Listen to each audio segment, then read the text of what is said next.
Okay, what I'm working on right now is a Western style holster for a single action army reproduction with a 7.5-inch barrel. This particular holster, I'm not actually using a pattern that I drew myself, which is kind of unusual. In this case, I've had for years very good patterns that work really well that I purchased. So I'm actually working from someone else's pattern for once.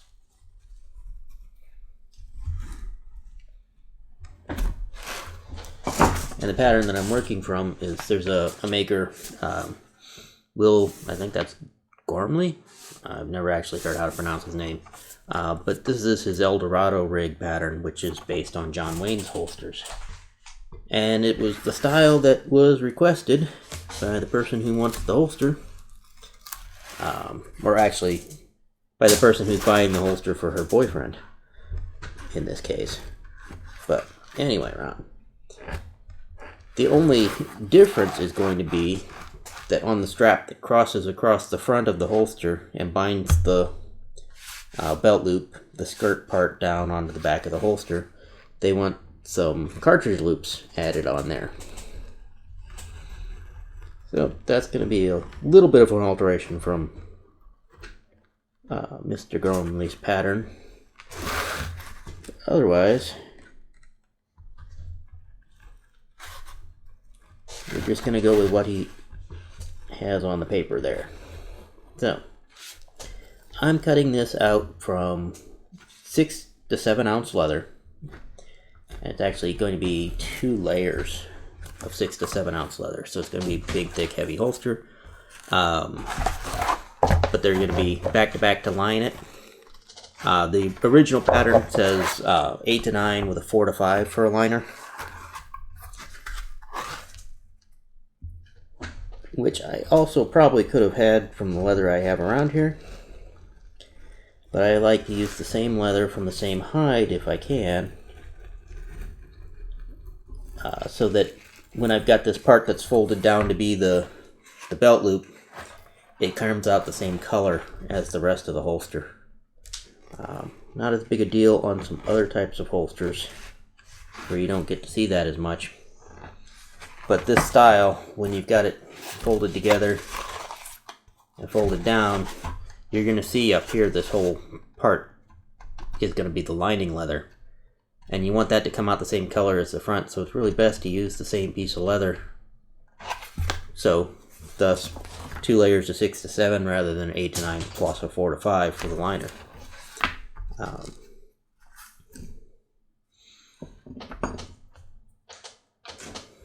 The other pieces I have here, I've got my lining leather piece rough cut out, and that'll all stay separate until I glue it together, and then I'll trim the edges to match.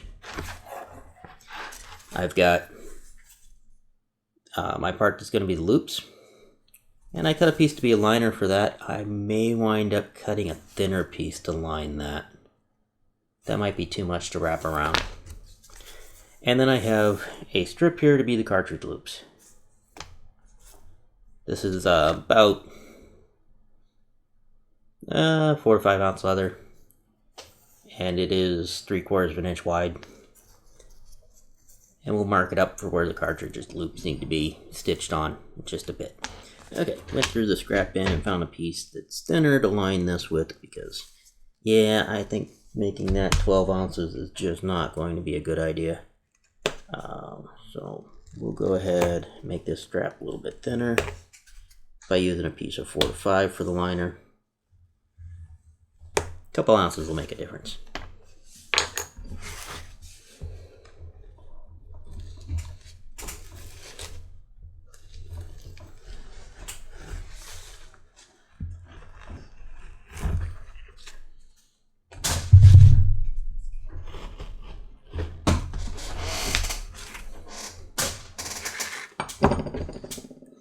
And that can just be rough cut. Alright, so next up, let's punch a few holes and do a few things like beveling edges and stitching grooves. I did not mark from my pattern piece the holes that go in this. Hole there, and these are going to be for the tie down loop that holds the firearm securely in it.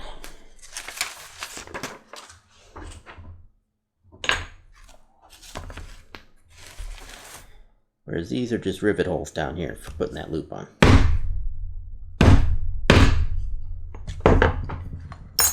Here's my 1/4 inch punch.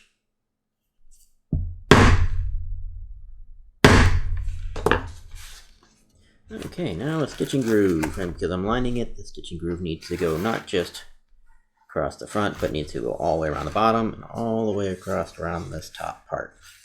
We don't necessarily need to put one right here where these are going to come together. So from there down.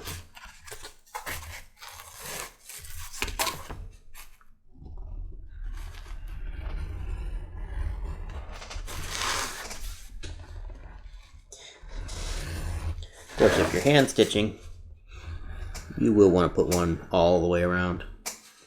But hand stitching a lined holster is a lot of work.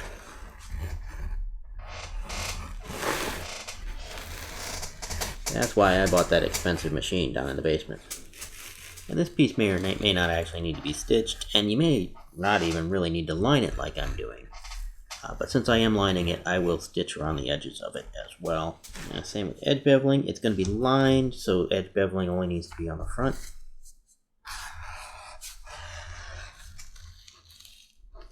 If you were doing this out of a single piece of leather, like say grabbed a piece of 8 to 9 for this loop without a liner on it, then you could just bevel front and back right now. And the same on this one.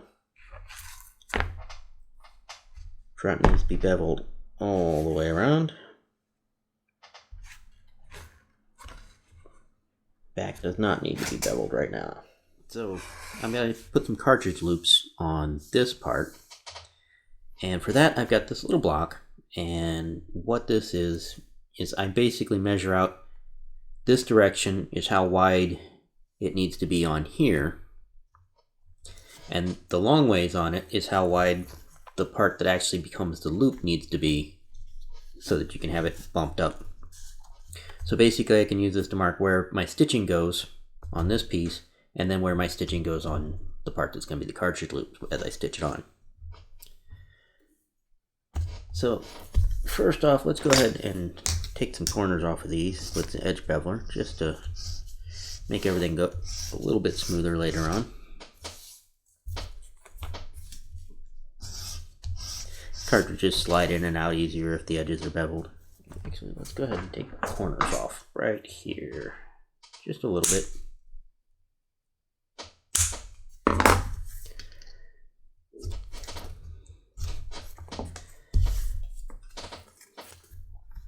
And we can lay out our loops. We're going to go a bit from the end.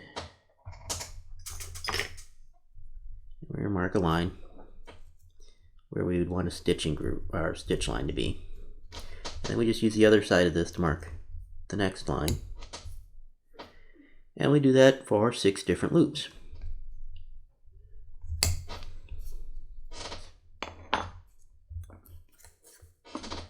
Again, we can just kind of cut that off.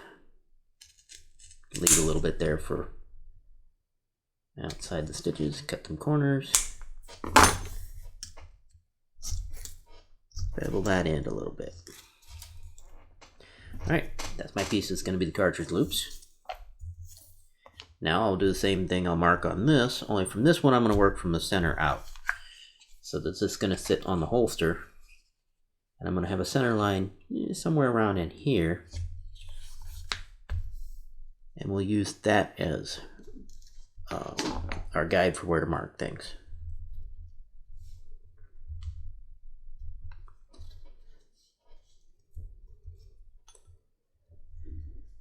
On this piece, it's about 3/4 of an inch wide, and I'll just use this 4-prong stitching chisel. It's got diamond-shaped points, so it punches holes like an awl is going to punch. And that's just about right to punch stitching holes through this.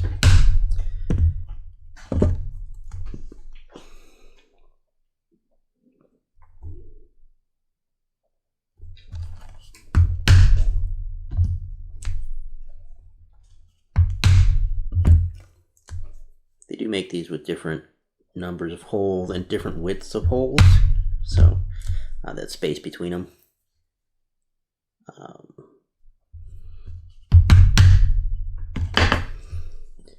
This one is 3mm 4-hole punch that Tandy sold. I guess they still do.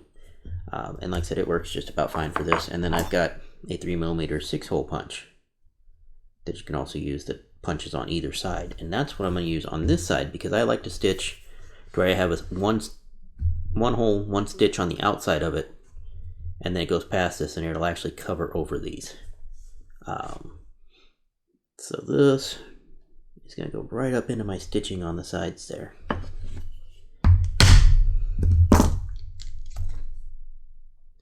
And I'm just kind of centering this all up in here. So it's not actually going to be a straight line, but this will be wet when I stitch it together, and it'll all shape and move enough that that'll work okay. Alright, so those pieces are pretty much ready to go. I'm not going to do any decoration on that. It's going to be basically covered by brass. Now let's go ahead and mark out where we're going to put a pattern on here. What pattern we're going to do.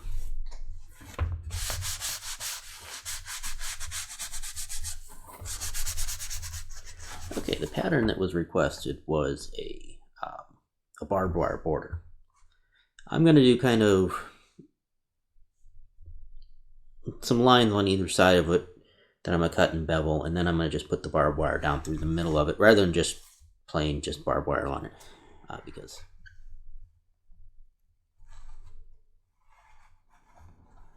alright, cut our outside line here with the swivel knife.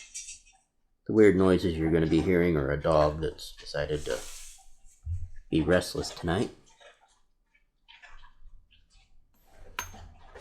Alright, then we'll need a good width for our barbed wire pattern. Make a shadow impression there. Make sure we got plenty of room. And we're going to cut another line like that.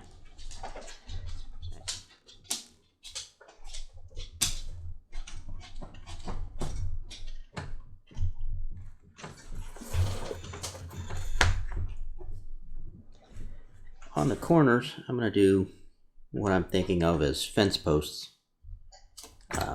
Because these aren't right angles. You can get a right angle stamp for doing barbed wire, but you can't get a 30 or 60 degree angle very easily. So sometimes it's easiest just to do something at that corner. And in this case, I'm using a flower center. And then I'm going to take, it's a specialized cedar flower center type tool. I think it's actually listed as a cedar, though I'm not sure. Yeah, it's S348 or 343. Can't read that. 343. So S is a cedar. And I'll put that right in the center and give it a little tap. So I've got this sort of little spiral short shape in the center. And then from there, I'm going to use the barbed wire stamps that I've got, which I picked up from Springfield Leather not too long ago in a set.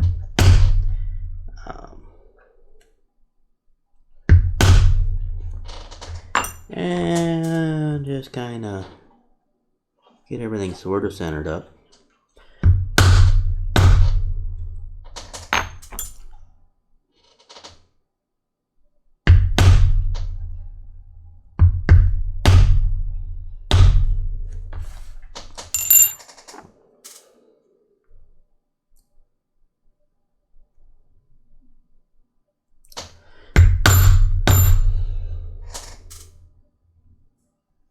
Let's angle that a couple different ways, get a good deep impression. So we're going to do the same thing down this side. Couple impressions with this.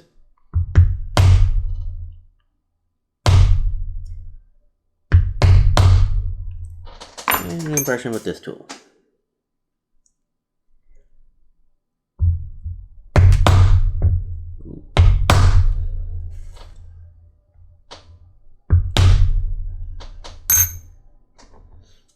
Let's do do another line just inside of that one, about as much as our stitch line was inside of the other,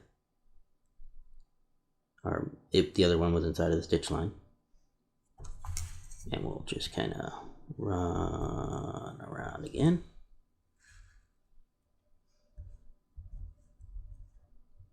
You do have to be careful to keep this tool parallel once you start doing these, to where you don't twist the tool too much this way, because then you run across your piece and you also wind up with too narrow of a line.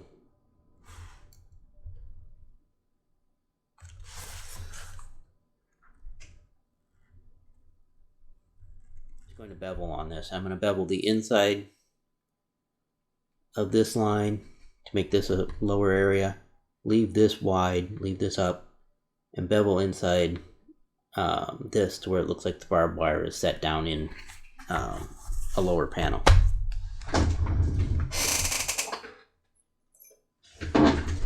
And for all that, I'm just going to use this textured wider beveler.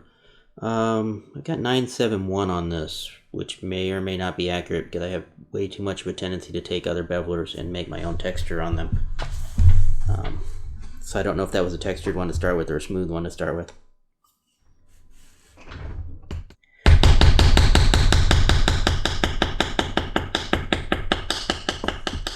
Alright, like I said, we're just going to do the same thing around the inside of these lines too.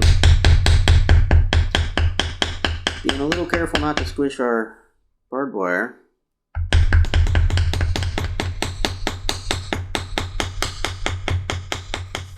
Gonna let this dry a few minutes because it's still kind of damp in a couple spots here.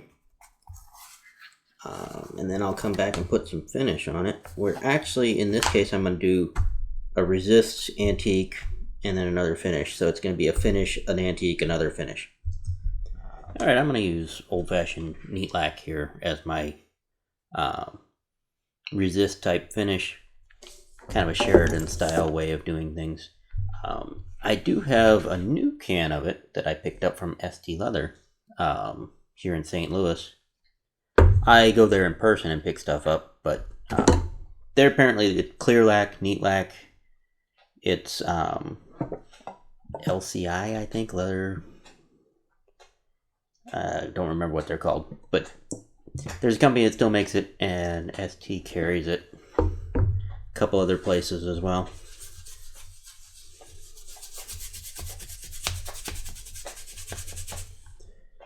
But we're going to go ahead and put a coat of that on there and let it dry overnight.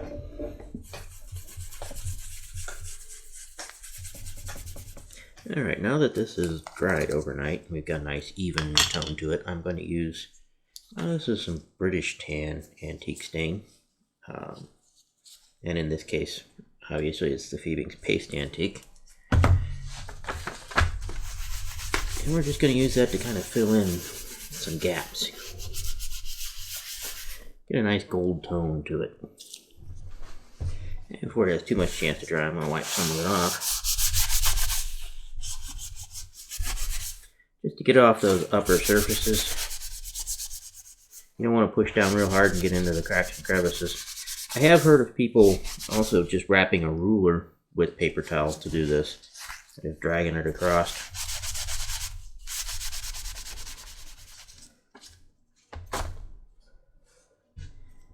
Alright, and then the final top coat finish, I'm just going to use leather sheen spray. I like using it because it doesn't smear the antique if you spray a finish on. Whereas if you put a wipe-on finish, sometimes you'll pick up the antique out of the cracks and crevices and spread it about and swirls across the surface. And then you're upset with yourself for taking your nice even finish you spent so much time on and ruining it. Yeah, I'm not sure if the camera lighting is going to pick up the color the way that I want it to. Because the monitor I have, it looks washed out. But it's actually a pretty nice gold color. Looks a lot lighter on the monitor. So we'll see how it comes out when I edit. Now, for cartridge loops, I like to hand stitch them. Obviously, I could do them with my machine, but I just don't feel I've got the right control I need. sometimes on it to get everything exactly where I want it. Stuff tends to slide around a bit. I could improve my technique and get better at it, I'm sure. But I don't do cartridge loops that often, so I just hand stitch them. And that's why I punched the holes like I did. And we're just going to start stitching this on. And I just start kind of not, there's not exactly a middle, but I start in one of the middle holes to stitch. And I'm just going to work all the way to the end, all the way back to the other end, and then all the way back past where I started to. And then I don't have where I started in at the one end or the other, because that's what's going to actually pull loose. You could start at one end, go all the way up, all the way back, and then all the way back over again is another option, and you can have your ends at each end, but there's still a full stitch there holding it. But I like to start in the middle, and so far I haven't had any problem with cartridge loops ever coming loose. Oh, I should also mention that since I'm using a machine thread for hand stitching, I do go ahead and wax it, and I just use beeswax. You basically just put the thread down on it, hold it in place, and just pull it through. And you'll kind of cut a groove in your beeswax, and that'll get wax on the thread.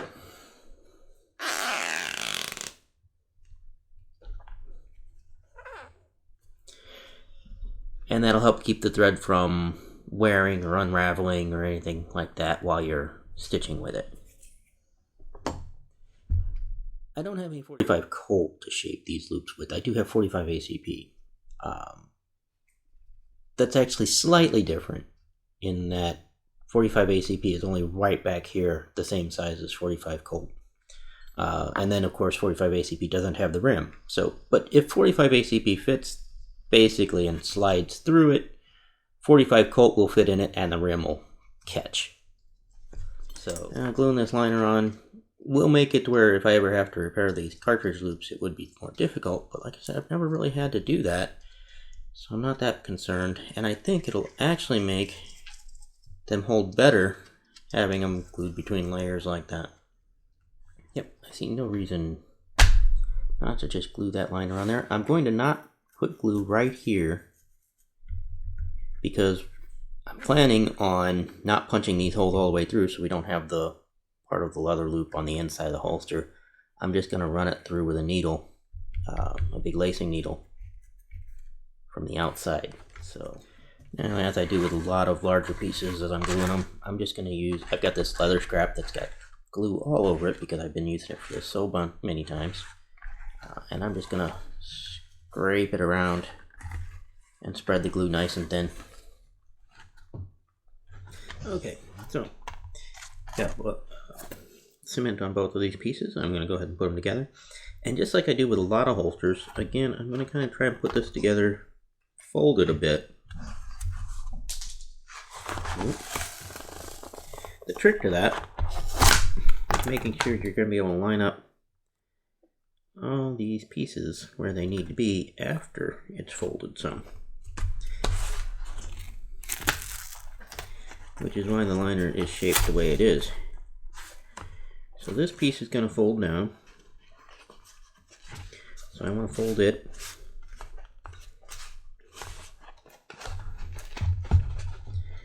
and this piece is going to fold in, so I want to take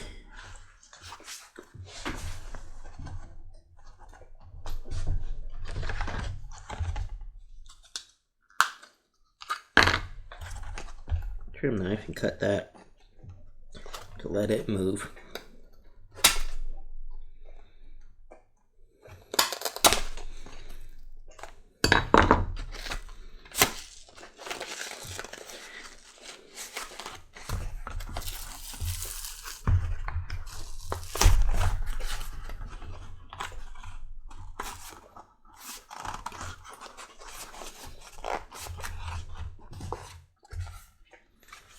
It'll make it a little trickier to stitch it all together, having to follow a three-dimensional shape, but you wind up with less wrinkles on the inside and so on in the liner. Now, I'm not going to actually completely trim this until I get it stitched, but I think I'm going to go ahead and get it a little closer with this pair of shears. Just to get some of that excess out of there, because I got a really wide chunk of leather around the outside. You only need to be about 1/4 or 3/8 of an inch extra around that outside when you go back to trim it. But it'll make life a little bit easier on stitching if I don't have too much hanging out, especially in this corner. Alright, now at the sewing machine, since this piece has these cartridge loops really close to my stitch line, I'm going to have to change out my presser foot. Common sewing machine problem, but quick and easy on this machine. Most machines it is, because as I said, it's a common thing to have to change them. But then I'll be able to get closer to my cartridge loops there with my stitch line.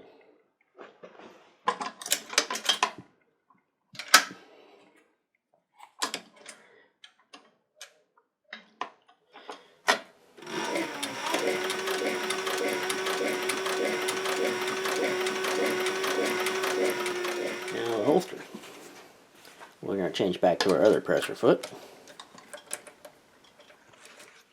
Now on this, I need to stitch around the top of it, up here, around this loop that folds down. I do not need to stitch this line, because that's going to be what I stitch the holster shut, but I do need to stitch along down here. So I'm probably going to start down there at that end, otherwise I might forget it.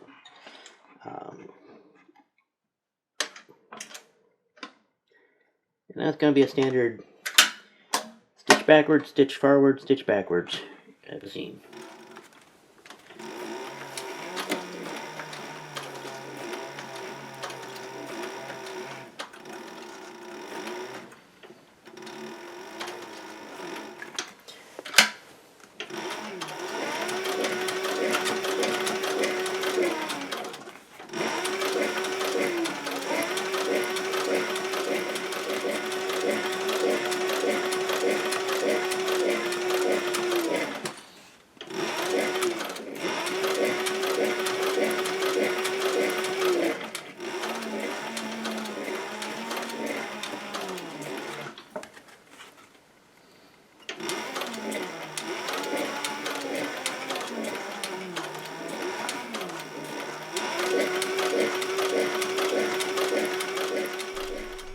Okay, go ahead and get this trimmed up the rest of the way.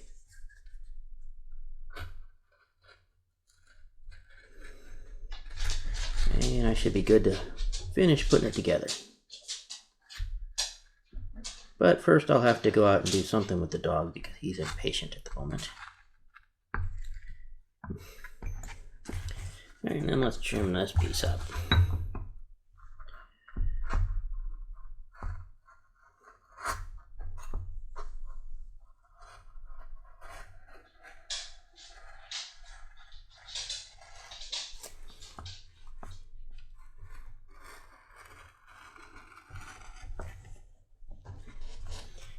Alright, now that that's all trimmed up,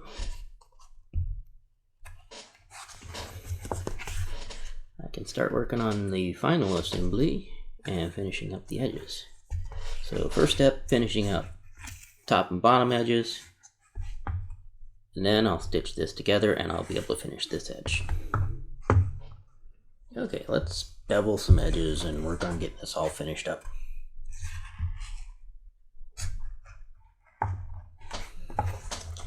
As I said before, having it all bent makes it a little trickier to do some of this. But I'll sacrifice that for the wrinkles that I would get if I didn't have it already folded.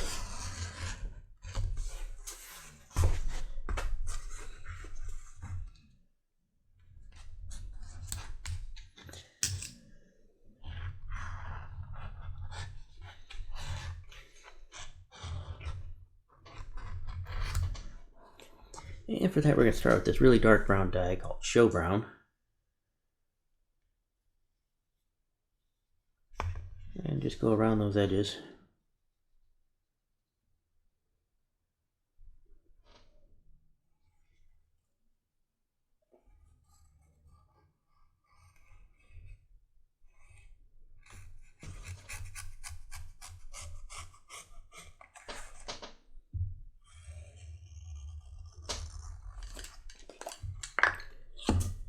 this part, all the stitching and everything's finished, so we can just go ahead and completely finish it up. And on this piece, it's just this line that we don't want to finish just yet, so we can still do the top and the bottom. Get that finished from like here up.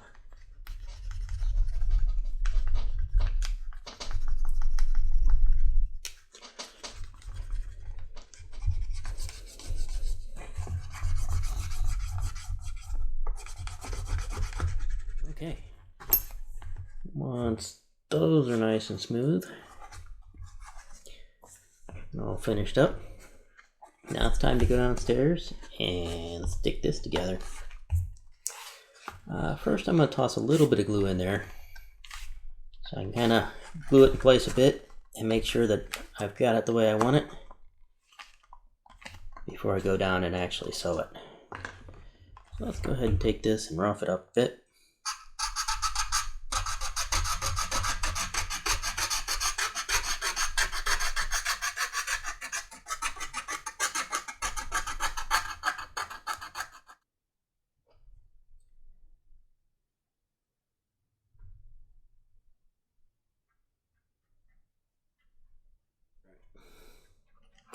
So let that sit a minute. Okay, we're getting into the home stretch here.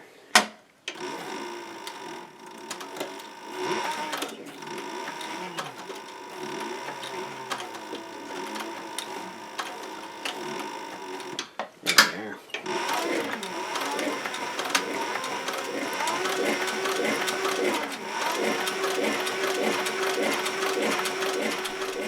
Alright, now that this is stitched up, I took this to a belt sander to grind it smooth and even. And now it's time to finish that up. Because I ground on it, I'm going to go ahead and bevel those edges.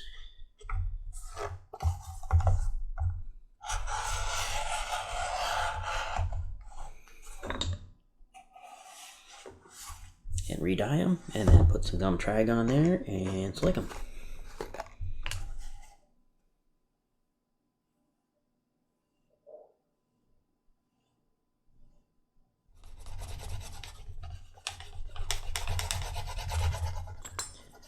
Now let's punch these rivet holes the rest of the way through.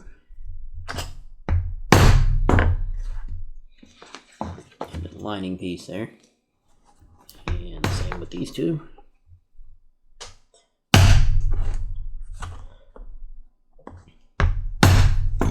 Now choices on rivets. I think in this case,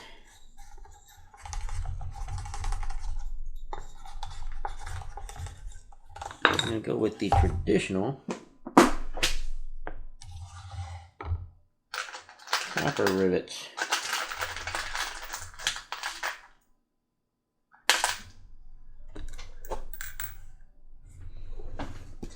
Now here's something you don't see very often. I picked it up from a book on saddle making. You can actually take a copper rivet like this, find just any solid block. In this case I'm using, it's for setting grommets or whatever. I just need something with a hole in it. And a scrap piece of leather. And then you can get these domed rivet setters. They're rounded on the inside. And you get one that fits the top of your rivets. Or you can make one by grinding away at it. And you can dome the top of your rivets.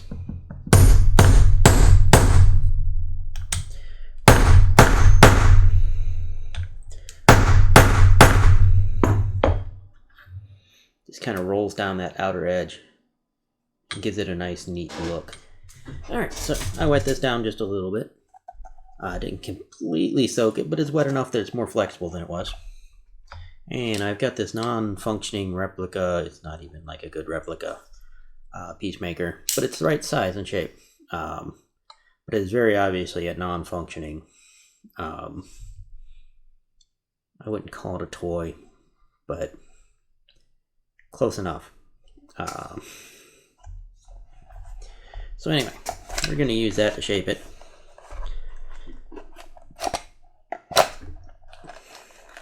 Because I don't mind leaving that in a holster that's wet. And we're going to make sure that it's down and out of the way for the belt. Give it a little bit of a curve so it fits the body, just a real slight one. You can kind of pull these out a little bit to make the reholstering a little easier.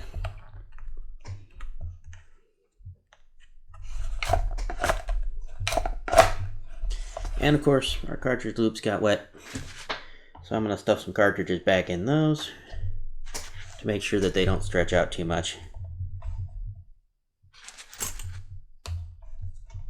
or wind up weird shaped or wind up too small or whatever they're going to do.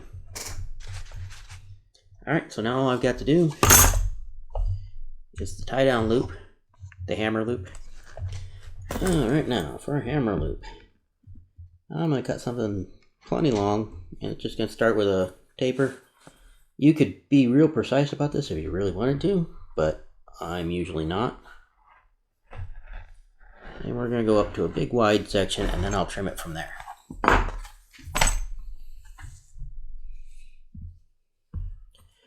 So I want a piece. It goes up, curves around, and winds up about 3/4 of an inch or so wide up here.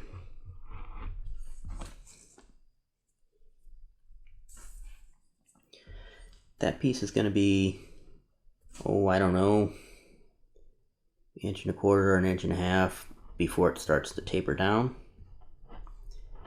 And it's going to taper down to be about 1/4 inch leather lace along its length. We're just going to taper it a little bit on this side.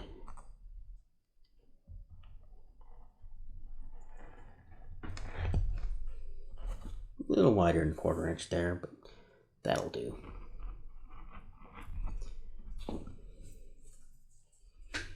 So as you can see, I don't make a real precise exactly what it needs to be for on this one.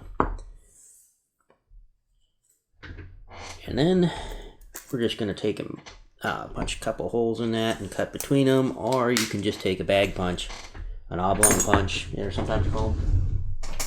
Alright, good stuff. And we're going to punch a slot in there. And we want to leave, you know, fingers width apart up there, 1/2 inch or 5/8 of an inch or so. Enough that you can kind of get a hold of that little tab at the end. And this is just some, it's about 5-ounce leather that I cut leather lace out of and split down to 4-ounce. So now we need our lacing needle.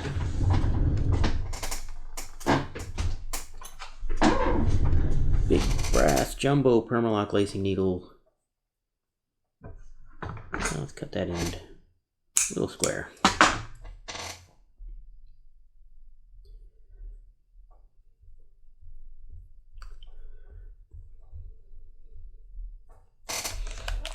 Pull this out of here. And that should just lace right on through there.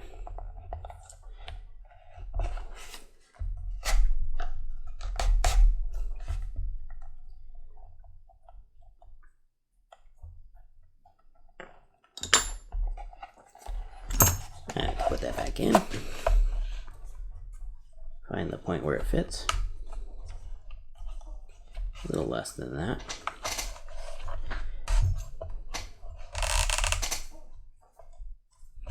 But you want where it won't pull out,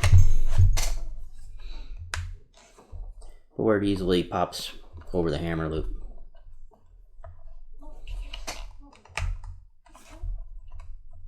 That's about right. So just about the hammer's almost to the end of that loop. Not quite. So you don't want it too tight, but you want it to where you can just take and pop it on there real quick and it'll kind of stay on there. And like I said, you can't pull the gun out of the holster, or it can't fall out on its own.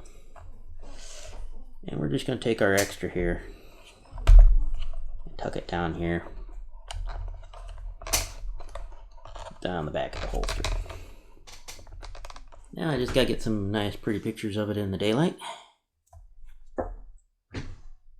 And let the person I'm making it for know it's done.